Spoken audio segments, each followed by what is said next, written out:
आज हम लोग एएमडी पढ़े थे, एक्यूमुलेशन, मैनिपुलेशन और डिस्ट्रीब्यूशन।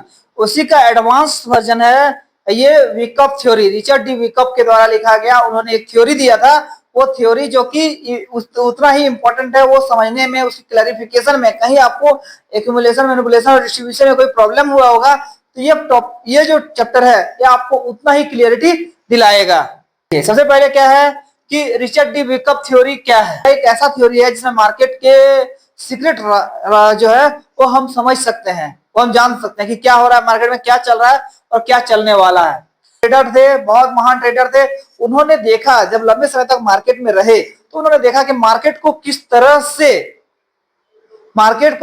से समझा जा सकता है, हम समझ सकते हैं। तो लोगों को उन्होंने अपनी आइडियाज को दिया कि वो ये चीजें लोग भी समझ सकते हैं। तो वो क्या थे? रिचर्ड डी विकअप, जिनका जन्म 1973 में हुआ था, उनकी मृत्यु 1873 में जन्म हुआ था, 1934 में उनकी मृत्यु हुई थी। ये प्रभावशाली अमेरिकी ट्रेडर और मार्केट थ्योरिस्ट थे।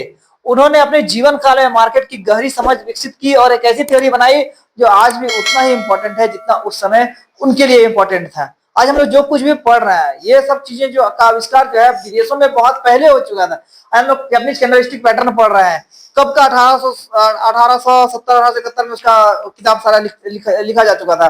तो ये सब चीजें जो हम पढ़ रहे हैं ये पहले ही बनी थी और उस समय भी उतना ही इंपॉर्टेंट था जितना आज के समय में। हम उसको अगर अच्छे से समझ विकसित करते हैं तो हमारे लिए उतना ही कारगर होगा।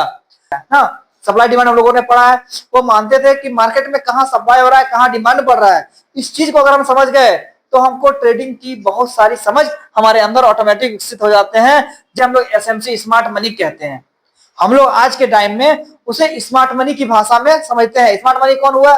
बैंक हो गए, क्योंकि बैंक का जो चीज बाय करता है वो बहुत बड़े पैसे से बाय करता है। इंस्टीट्यूशंस हो गया, ठीक है, जैसे ब्लैक रॉक हुए इंस्टीट्यूशन। हेज फंड हो गए, ठीक है, जो भी हेज फंड बड़ा बड़ा फंड मैनेज करता है, जो करोड़ों अरबों डॉलर रुपया मैनेज करता है, तो वे लोग। मार्केट की सच्चाई क्या है? स्मार्ट मनी मतलब बैंक, इंस्टीट्यूशंस और हेज फंड, जिसके पास बहुत ज्यादा पैसा लगा होता है। तो स्मार्ट मनी क्या चीज है? तो स्मार्ट मनी, अगर ऑर्डर ब्लॉक हम क्यों पढ़ते हैं कि स्मार्ट मनी को जब पैसा लगाना होता है, जब स्मार्ट मनी को अपना पैसा लगाना होता है तो वो कभी भी एक बार में अपना पैसा नहीं लगाता है। जब सपोज दैट उसको 1000 करोड़ रुपया लगाना है, ठीक है, 1000 करोड़ रुपया लगाना है मार्केट में, तो वो क्या करेगा? थोड़ा थोड़ा करके लगाएगा। वो क्या करेगा? 1000 करोड़ से पहले 300 करोड़ लगा दिया, ठीक है, फिर बचा उसके बाद 70 करोड़, फिर मार्केट ऊपर गया, रिटेल ट्रेडर को फंसाया, वहां वो एग्जिट कर, फिर नीचे आया, फिर यहाँ पर वो 70 करोड़ 40 करोड़ लगा दिया, 30 या 40 करोड़, फिर मार्केट को और ऊपर लेके गया, रिटेल ट्रेडर यहाँ पर फंसा लिया सेलिंग के लिए, अब फिर वो मार्केट यहाँ नीचे आया, फिर से वहां पर वो बाकी का पैसा लगा दिया मार्केट में। अब मार्केट अपना एक दिशा बना लिया कि हमको ऊपर जाना है या नीचे जाना, ठीक है। अब क्या, रिटेल ट्रेडर, छोटे निवेशक जो अक्सर स्मार्ट मनी की चालों में फंस जाते हैं। और रिटेल ट्रेडर हम लोग 2 लाख, 5 लाख, 10 लाख, करोड़ रुपया, 2 करोड़, 5 करोड़, 10 करोड़ से हम लोग ट्रेड कर रहे हैं, छोटे रिटेल ट्रेडर है, तो हम लोग इसके चालों में हम लोग फंसते हैं, ठीक है। इसकी चालों को से बचने के लिए हम लोग पढ़ते हैं स्मार्ट मनी कॉन्सेप्ट, ठीक है, इसी चाल से बचने के लिए। और मार्केट मैनिपुलेशन, 3 चीजें होती है क्या? स्मार्ट मनी, रिटेल ट्रेडर और मार्केट में मैनिपुलेशन। बड़े खिलाड़ी कैसे मार्केट को अपने फायदे के लिए यूज करते हैं, कैसे यूज करते हैं? तो वह क्या करते हैं कि बड़े खिलाड़ी, अपना फायदा उसको होगा, मार्केट में 5000 आया, ठीक है, नीचे आ गया, सस्ता हो गया, अब मार्केट ऊपर नीचे कर रहा है, बहुत कोई बाय कर रहा है, बहुत कोई सेल कर रहा है, यहाँ पर वह हैवी पैसे से डिपॉजिट कर देगा, मार्केट भाग जाएगा ऊपर, ठीक है। उसका फुलफिलमेंट उसको नहीं मिल रहा है, ठीक है, उसको लग रहा है कि और नीचे जाना चाहिए थोड़ा सा, क्योंकि मार्केट में रिटेलर बहुत ज्यादा है, बहुत ज्यादा लोग बाय करके रखे हैं, तो उसको हमारे साथ साथ उसको भी फायदा हो जाएगा, तो वो नियंत्रित करने के लिए और 5000 को तोड़ करके और नीचे जाएगा 50 तक। जब लोगों को लगने लगा अब मार्केट बियरिश हो गया, अब सेल मारो, मार्केट नीचे जाएगा, सेल मारो, मार्केट नीचे जाएगा, वहां से स्मार्ट मनी और पैसा लगा करके, बहुत ज्यादा पैसा लगा के वो मार्केट को मोड़ के ऊपर की ओर लेके जाया जाएगा, और सेल मारने वाले ट्रेडर फंस जाएंगे और बाय मारने वाले ट्रेडर सभी निकल जाएंगे। कंपोजिट मैन मार्केट का मास्टरमाइंड है, ठीक है। कंपोजिट मैन, जिसको हम बैंक और इंस्टीट्यूट करते हैं, एक वही आदमी एक ऐसे काम करते हैं जैसे एक आदमी ट्रेड कर रहा है। ये लोग क्या करते हैं, जैसे ब्लैक रॉक है, वो पूरी दुनिया का बहुत बड़ा पैसा को मैनेज करता है, ब्लैक रॉक। तो वो कंपनी जब मार्केट में वो ट्रेडिंग में एंटर करता है ना, तो वो आदमी नहीं है, वो एक मशीन है। उसके बाद एक सॉफ्टवेयर है अलादीन, ठीक है। तो वो सॉफ्टवेयर मिनटों में नहीं, सेकंडों, सेकंड भी नहीं, मिली सेकंड में ऑर्डर प्लेस करता है, एडिट करता है, प्लेस करता है, एडिट करता है। ये कारण मार्केट ऊपर नीचे ऊपर नीचे ऊपर नीचे इतना करता है, हर टाइम धक धक धक धक चलते रहता है। तो वो सिर्फ और सिर्फ खेल है ब्लैक रॉक। वो तुरंत मार्केट में एंट्री लेता है, एग्जिट लेता है, फिर वो यूज करता है। और गोल्ड की बात करते हैं, तो जब हम गोल्ड में ट्रेडिंग कर रहे होते हैं, तो गोल्ड में एक ऐसा चीज है, जो लोग गोल्ड खरीदते हैं ना, वो तुरंत बेचने के लिए नहीं खरीदते हैं। आज गोल्ड खरीदे ना, उसको 5 साल होल्ड करेंगे। आज गोल्ड खरीदे तो उसको 10 साल होल्ड करने के लिए खरीदते हैं, क्योंकि वो फ्यूचर देखते हैं कि आज प्राइस यहाँ है तो 10 साल के बाद इसका प्राइस कहाँ होगा, ठीक है। उनका मकसद रिटेल ट्रेडर को कंफ्यूज करना और अपने हिसाब से मार्केट में एक्यूमुलेट करना। अपने हिसाब से मार्केट में पैसा लगाया और उस डायरेक्शन में चला। तो इसकी चाल को समझने में हम लोग हमेशा एट ए टाइम समझ नहीं सकते हैं, लेट करते हैं, और लेट करने से पहले हम लोग मार्केट में फंस जाते हैं। अगर हम लोग स्मार्ट मनी की समझ अच्छा हो और हमारे अंदर डिसिप्लिन अच्छा हो, तो उसकी चालों को आसानी से पकड़ा जा सकता है। सिर्फ डिसिप्लिन हो, पैसेंस हो, तो स्मार्ट मनी की चालों को आसानी से पकड़ सकते, हर बार तो नहीं, लेकिन मैक्सिमम टाइम में पकड़ सकते हैं। मार्केट का 4 महत्वपूर्ण फेज होता है रिचर्ड डी विकअप के अनुसार। एक्यूमुलेशन फेज, जहां स्मार्ट मनी धीरे धीरे धीरे धीरे एंट्री करता है और मार्केट साइडवेज होती है, ठीक है। दूसरा फेज होता है एक्यूमुलेशन, फिर मार्क डाउन फेज, ठीक है। प्राइस पहले नीचे गिरता है, पब्लिक फंसती है, फिर प्राइस ऊपर भाग जाता है। मार्कअप फेज, प्राइस ऊपर की तरफ निकलता है और नया ट्रेंड बनाता है, प्राइस ऊपर भागना शुरू करता है। डिस्ट्रीब्यूशन फेज, स्मार्ट मनी धीरे धीरे अपनी होल्डिंग को सेल आउट स्क्रॉप करते जाता है और प्राइस नीचे की ओर गिरते जाती है। क्या हुआ, मार्केट 5400 पर था, गिरा, 5300 पर आया, फिर 5350 गया, 5400 के आसपास गया, फिर वहां से स्मार्ट मनी सेल लगाया, फिर मार्केट गिर के 5200 आया, 5200 से फिर 5300 आया, फिर 5300 के पास मार्केट स्मार्ट मनी ने अपना पैसा डाला, सेल किया, फिर मार्केट 5000 आ गया, 5000 से फिर उठ के 5240 तक गया, और फिर 5240 से गिर के फिर 5000 पर आ गया, ठीक है। अब इस जगह पर मार्केट इंपॉर्टेंट डिसीजन लेगा कि हमको ऊपर भागना है और नीचे जाना है। अगर 4950 को तोड़ेगा तो मार्केट और नीचे जाएगा। 4950 की जब तक ऊपर है मार्केट, हमको एक अप साइड में, अप ट्रेंड में मिलेगा। तो डिस्ट्रीब्यूशन फेज जो हम लोग देखे अभी, इससे बढ़िया हमको समझ नहीं हो सकता है जो हम लोगों ने पिछले 1 सप्ताह 15 दिन के अंदर हम लोगों ने देखा। क्या मार्केट में 5400 से किस तरह से 5000 आया, 5000 से किस तरह से मार्केट फिर से 5200-5300 तक गया, और फिर से मार्केट गिर करके फिर नीचे आया। एक्यूमुलेशन फेज क्या होता है, ये हम लोग पहले भी पढ़े हैं, ठीक है। एक्यूमुलेशन, मैनिपुलेशन और distribution.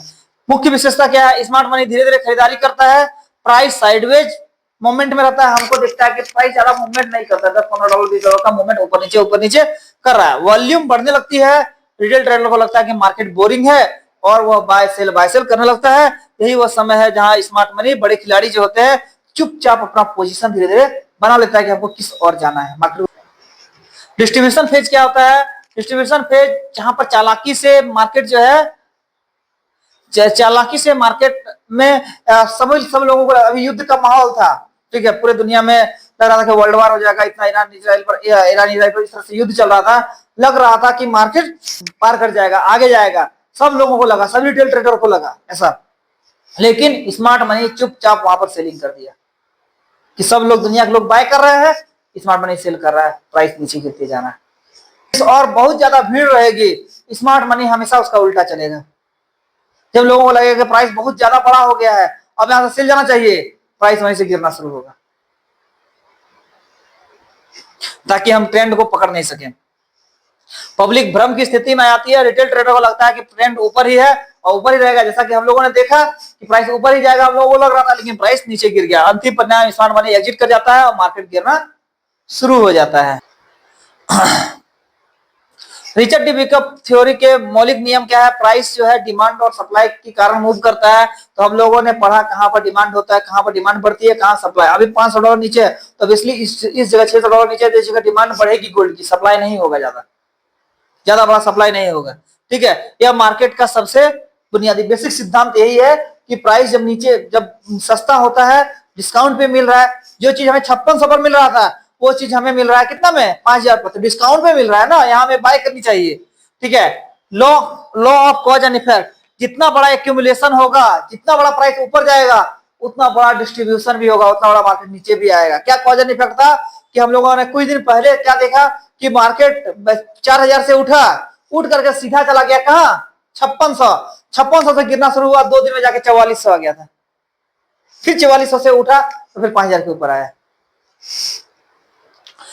Law of effect and result, volume और प्राइस एक्शन में रिलेशन देखकर असली मूव का अंदाजा, वॉल्यूम को देखकर करके और प्राइस को समझ करके हम लोग रियल मूव का पता लगा सकते हैं। स्मार्ट मनी की चाल हो गया, और वॉल्यूम जो है बहुत ज्यादा इंपॉर्टेंट चैप्टर है। विकअप थ्योरी के फायदा क्या होते हैं हमें कि ट्रेंड कब रिवर्स हो रहा है, जब हम लोग इस चीज को समझते हैं कि पूरा दुनिया जब बाय करने में लगी हुई है तो स्मार्ट मनी सेल करेगा, कंफर्म है, प्राइस नीचे गिरेगा।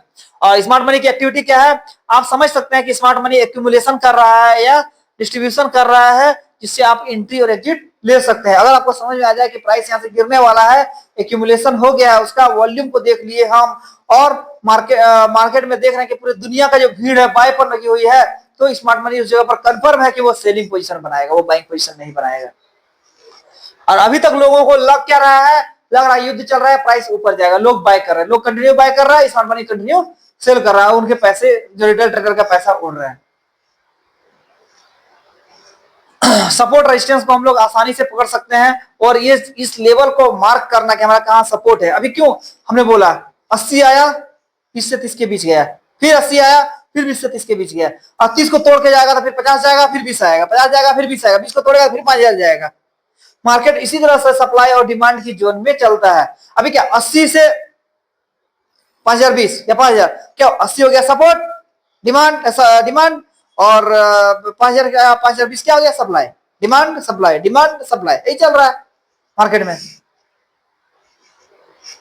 फॉल्स ब्रेकआउट को समझने में, फॉल्स ब्रेकआउट हम लोग एडजस्टमेंट के द्वारा भी समझ सकते हैं, और इससे भी हम लोग फॉल्स ब्रेकआउट को समझ सकते हैं कि मार्केट हमें फॉल्स ब्रेकआउट देकर के हमें बहका रहा है।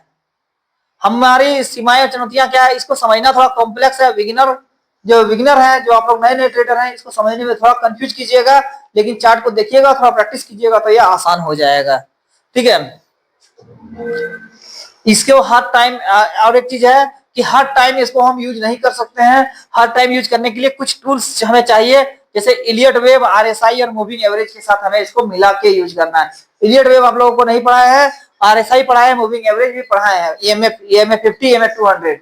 निष्कर्ष क्या है, आपकी ट्रेडिंग में बड़ा एज क्या है, अगर आप इसे अच्छे से सीख लें तो आपकी ट्रेडिंग स्ट्रेटेजी बहुत अच्छा हो जाएगा धीरे धीरे। लेकिन तुरंत नहीं होता है, कोई भी चीज तुरंत नहीं होती है, समझने में टाइम लगता है, समझने के बाद उसको प्रैक्टिस करने में उतना सारा, प्रैक्टिस होने के बाद इंप्लीमेंट सही तरीका से करना उतना ही टफ होता है। लेकिन समय लगता है, 6 महीना साल भर लगेगा, लेकिन एक दिन अच्छा हो जाएगा, अच्छा कर लीजिएगा इसमें।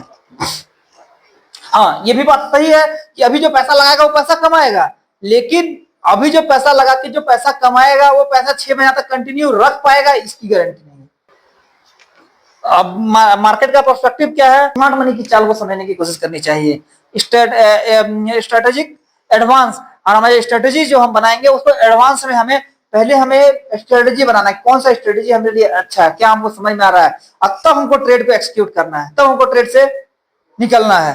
ठीक है, और लॉन्ग टर्म सक्सेस प्लान बनाना है कि हमें पैसे कमाने हैं, लेकिन धीरे धीरे, एक दिन में नहीं, 1 साल में कमाना है, पैसे को डबल करना है, साल भर में पहली बार डबल करेंगे, फिर तो हर 2 महीना 3 महीना में डबल होगा।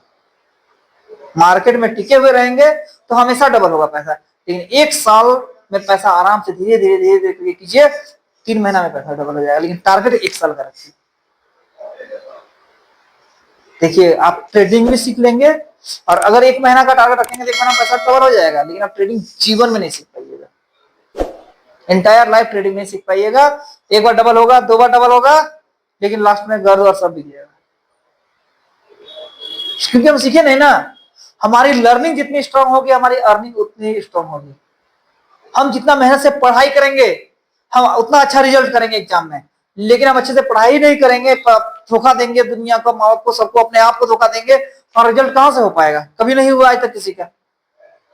तो ये मैटर करता है हमारे हार्डवर्क पर, हमारे डिसिप्लिन पर, हमारे कंसिस्टेंसी पर, हमारे हैबिट्स पर, तब जाके हम एक सक्सेसफुल ट्रेडर बनते हैं। चलिए, ये चैप्टर यहीं खत्म हुआ। किन्हीं को कोई समस्या है इसे समझने में तो आपके पास